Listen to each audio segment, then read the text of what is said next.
This is for my sons. Um, Despite what you've been told about me, um, good or bad, I own it.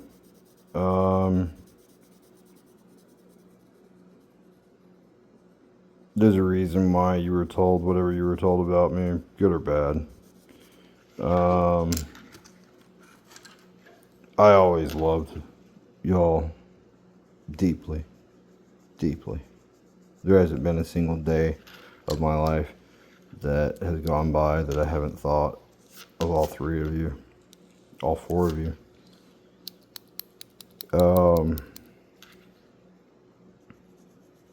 When I was 3, I was beaten pretty severely. It's nothing I care to discuss, and it's not very important. But in that moment, it's probably my earliest memory, but in that moment, I swore that what I wanted to be when I grew up was a father. And I wanted to be the best father ever. I wanted to do everything right, and I wanted to be there. I failed to be able to do that, and that's my fault, not anyone else's. It is my greatest regret in life. I wish if I had to do it all over again, I could go back and change many, many things about how I approached fatherhood.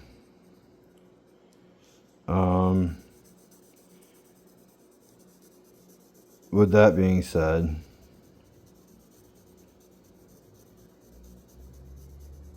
I'm proud of all three of you. I hope that you think of me in terms of a person who is flawed, but not a person who ever intended on hurting anyone, nor intended on having you suffer or go without. I, at times, did not prioritize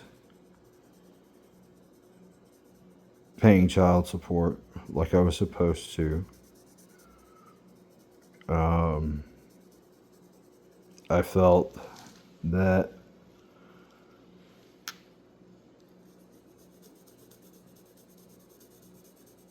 your place in life would be secured by what I was able to achieve with the overall outcome of the lawsuits. Prior to that, I tried paying the child support, especially in the case of Noah and Hunter. I was giving up to 90% of my income to your mother, which she lies about still. She will never tell you this, and she will never tell anyone this, but I handed her a lot of cash, which she continuously blew through, just like she blew through all of my Adderall and all of her Adderall.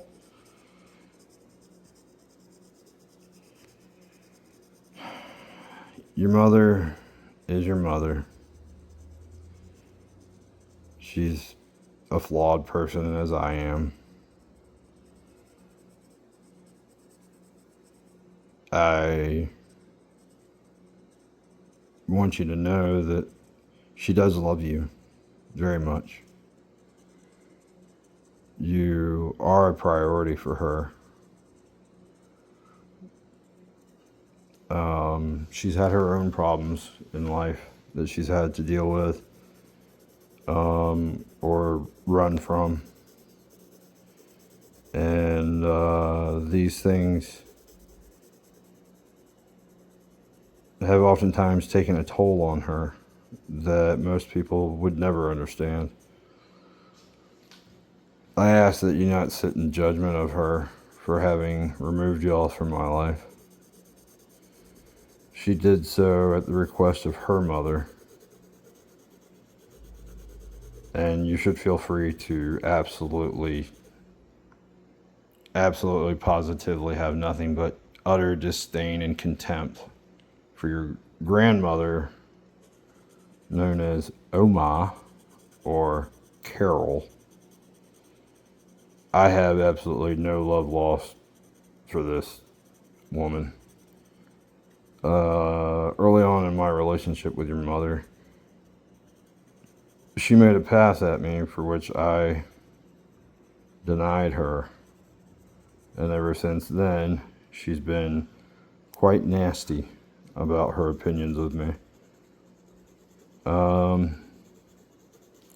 I don't know what to do about this.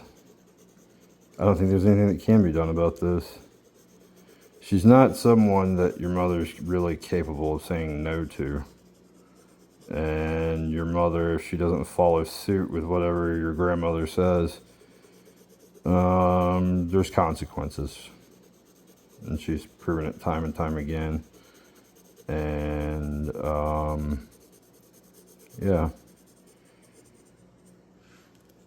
Your grandmother sees herself as your mother's sister, not as her mother. And she's always treated her as such. She's always disrespected your mother in that way. Your mother will fiercely deny it out of fear for what retribution would come if she were to agree with it. But it is one of the deepest flaws surrounding your mom's thinking overall. Your grandmother has done many a reprehensible thing. She's the one who lies and lives a lie and is terrible at lying. But she also welcomes demons and spirits into her world that are absolutely evil. She does this and she thinks it's neat or fun. There's nothing neat or fun about it. What she's done is quite horrible.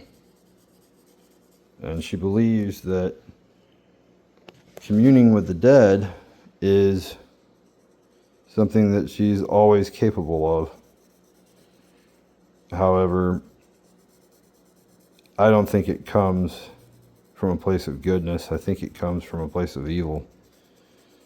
And it comes from a place of wanting to commit evil. In the Bible, it tells us that anyone who commits themselves to gossip is not of the Lord, for the Lord has disdain for gossip and a gossiping tongue. This woman commits herself daily to gossip and has never stopped and has never ceased.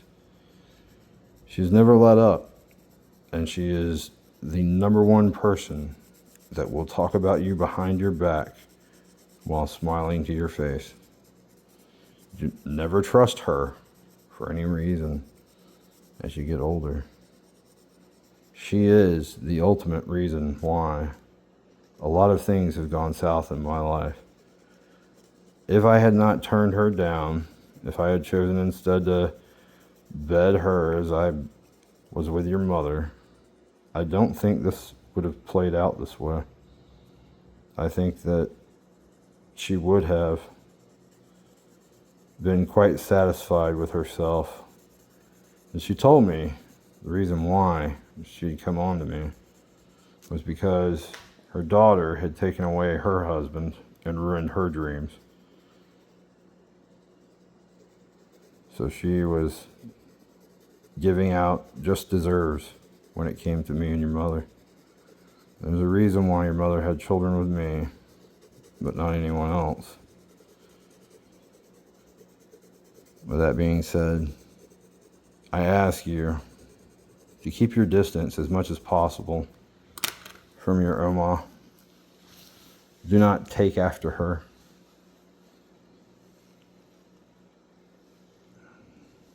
This message to my son will be continued in the next video.